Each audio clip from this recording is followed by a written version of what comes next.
আসসালামু আলাইকুম সম্মানিত ভিউয়ার্স। আপনারা অনেকেই ইংলিশে বাক্য তৈরি করতে পারেন না, শব্দ তৈরি করতে পারেন না, যার কারণেই কথা বলেন না। তো আজকে আপনাদের আমি ইংলিশে শব্দ তৈরি করা, বাক্য তৈরি করে শেখাবো, মেক সেন্টেন্স। যে একটি নিয়ম ফলো করলে আপনারা হাজার, হাজার শব্দ তৈরি করতে পারবেন, বাক্য তৈরি করতে পারবেন। এই বাক্য দিয়ে আপনারা প্র্যাকটিস করে, করে কথা বলতে পারবেন। তো বেশি, বেশি প্র্যাকটিস করতে হবে। যেমন একটি শব্দ, আমাকে যেতে হবে, আমাকে খেতে হবে, আমাকে কাজ করতে হবে, আমাকে ঘুমাতে হবে, আমাকে খেলতে হবে। এরকম জাতীয় কিছু শব্দ আছে ইংলিশে, যেগুলো আপনারা প্র্যাকটিস করলে অথবা এই ভিডিওটি ফলো করলেই আপনারা পুরোপুরিভাবে এই জাতীয় শব্দ দ্বারা কথা বলতে পারবেন। তার জন্য আপনাদের শিখতে হবে সাবজেক্ট।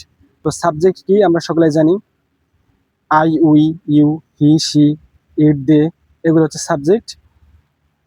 সাবজেক্টের সাথে subject plus have to plus verb, এই স্ট্রাকচারটা ফলো করলেই আপনারা ইংরেজিতে কথা বলতে পারবেন এবং শব্দ তৈরি করতে পারবেন।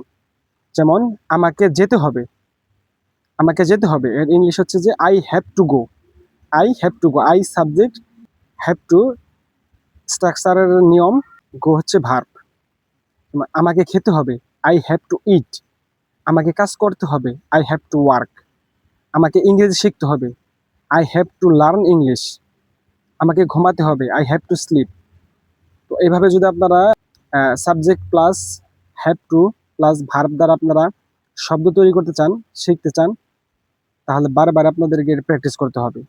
তো আজকের থেকে স্টার্ট করেন, চালু করেন, শুরু করেন